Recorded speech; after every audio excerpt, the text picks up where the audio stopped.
هنشيل بلدنا على كتافنا، مش هنسيبها ومش هنضيعها، ومش هنخلي حد يقدر يضيعها. مصر يا راكب السفينة. عليكم ورحمة الله وبركاته في حلقة جديدة من حلقات أحوال بلدنا.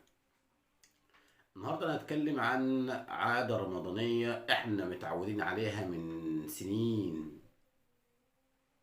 ألا وهي الناس بتعمل الكحك والبسكوت والحاجات دي. طبعا إحنا عاوزين نقول، يعني مش عايز أقول بلاش، يعني الدقيق غالي والمشتملات بتاعت الحاجات دي كلها غالية.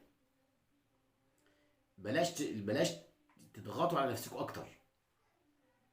يعني علشان خاطر ان الواحده من دول بتيجي تعمل لها الكحك والبسكوت والغريبه والحاجات ديت، يا صح بتبقى لذه وفرحه وحاجه حلوه، بس في الوقت الحالي الدنيا ما تتحملش.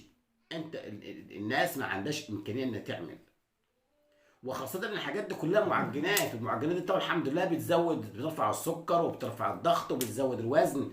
فيعني مش احنا مش هنتعب او مش هنجوع لو ما عملناهاش.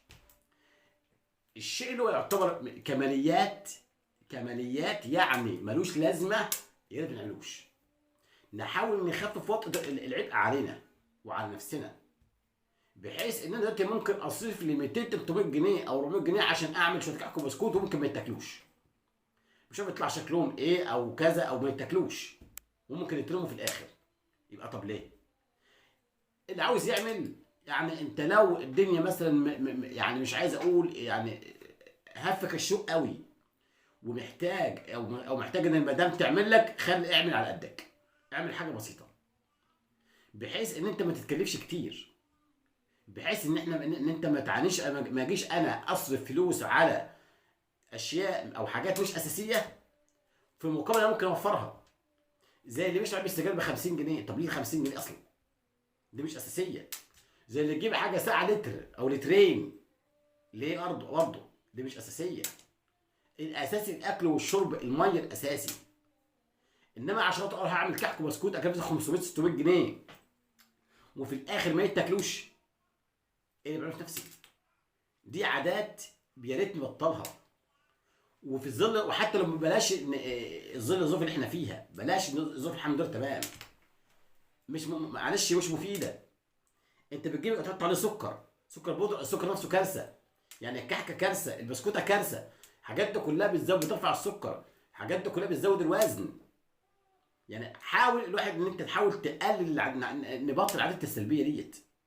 دي عاده من العادات اللي فعلا اتمنى انها تنقرض وتنتهي، لان هي فعلا بتضر الصحه، بتضرك، بتكلفك. يعني كلها مش مفيده صحيا.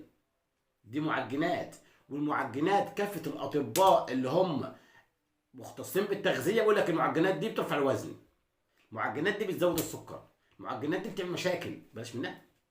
من الحاجات اللي المفروض ما تدخلش بيت اصلا. كويس.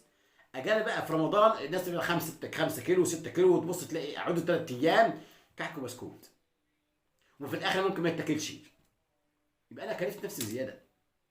علشان كده انا كلمتي للناس كلها، يا جماعه الحاجه اللي انت تحس ان هي مش ضروريه ما تعملهاش. وحتى لو عاده، ما عادش في عاده دلوقتي. النهارده الدقيق سعره عالي، السمنه سعرها عاليه، السكر سعره عالي، مش عارف ايه الحاجات دي كلها. فعشان تعمل هتكلفك. بالاضافه ان هم بياخدوا مثلا الحاجات دي، الصاجات والحاجات دي كلها يطلعوا على فرن، تكلفه. بلاش فرن، هتعمل في بيتك، انبوبه الغاز غاليه. يبقى طب ليه؟ يبقى انا الشيء اللي هو ما يعني ان هو يعتبر مش اساسي بلاش منه. الشيء اللي هو معلش لو ما عملتوش مش هجوع، بلاش منه. في الحاله دي انت لو جيت في دخول العيد وفرضت نفسك 500 جنيه او 600 جنيه كنت بتعمل بهم كحك، انت اولى بيهم. ابنك يجي يحتاج منك 50 جنيه 20 جنيه العيديه كمثال. فعلشان كده الحاجات دي بطلها. ولما يجي يطلع العيديه برضه معلش حاول برضه تبقى عارف ابنك هيودي فلوسه فين، شوف سنه، تابعه، هيجيب بها ايه. عاد ما تيجي ابنك فلوس يجيب بها سجاير، يجيب حاجه تضره. العيال بيجيبوا بومب وصواريخ في العيد دي، تحاول تسيطر على ابنك، لان الحاجات دي بتعمل ازعاج للناس.